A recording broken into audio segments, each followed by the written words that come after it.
जी नाज़रीन, डॉक्टर ताहा नज़ीर आपसे मुखातिब है ओक्लाहोमा अमेरिका से।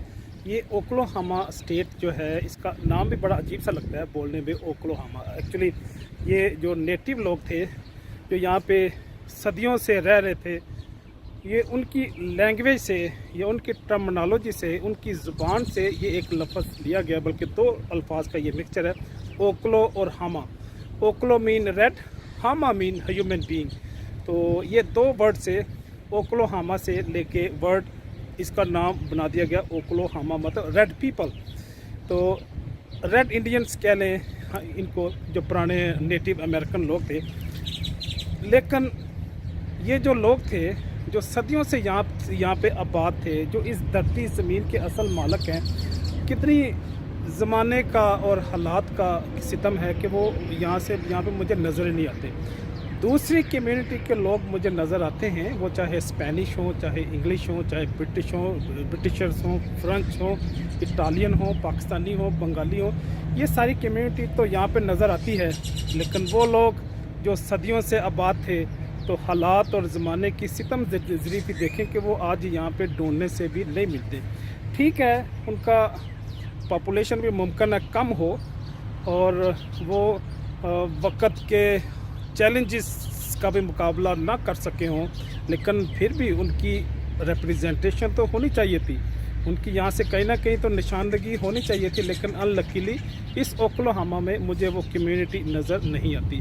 खुशगवार मौसम है और इस ओक्लाहोमा का जो कैपिटल है उसका नाम भी ओक्लाहोमा सिटी है। खूबसूरत मौसम है, ऐसा ही है जैसे आप लाहौर में किसी जगह पर खड़े हों। ये क्योंकि अप्रैल है, तो अप्रैल में मौसम ऐसा ही खूबसूरत होता है। हाँ, अगर इसके बाद अगर आएंगे मई में, जून में, तो यहाँ पे सख्त गर्मी का आपको एहसास होगा, सामना करना पड़ेगा। लेकिन विंटर बड़ा अच्छा होता है यहाँ पे।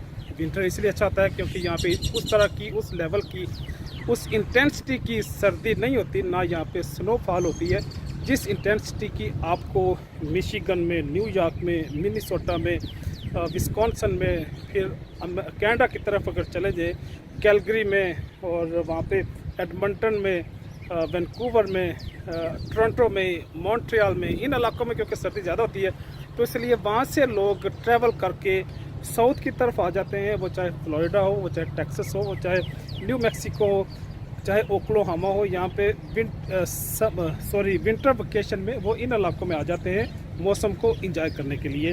और सफिशेंटली आपको यहाँ पे रिक्रिएशन व्हीकल और मोबाइल होम भी नज़र आएंगे जो कम्पिटिटिव प्राइस पे लोग हासिल कर लेते हैं। और वो क्योंकि मोबाइल होम को आप साथ ही लेकर चलते हैं, आपका बेडरूम, आपका वाशरूम, आपकी लिविंग रूम, वो सारी चीज़ें उसके अंदर मौजूद होती हैं। तो किसी न किसी कैंप ग्राउंड में उसको पार्क करके उसके साथ सुएज, वाटर सप्लाई और इलेक्ट्रिसिटी जब उसको मिल जाती है, तो एक पूरा एक घर की तरह ही वो मोबाइल होम हो जाता है। तो आज के लिए इतना ही। मिलते हैं फिर कभी किसी और जगह से, किसी और इन्फॉर्मेशन के साथ। अल्लाह हाफिज़।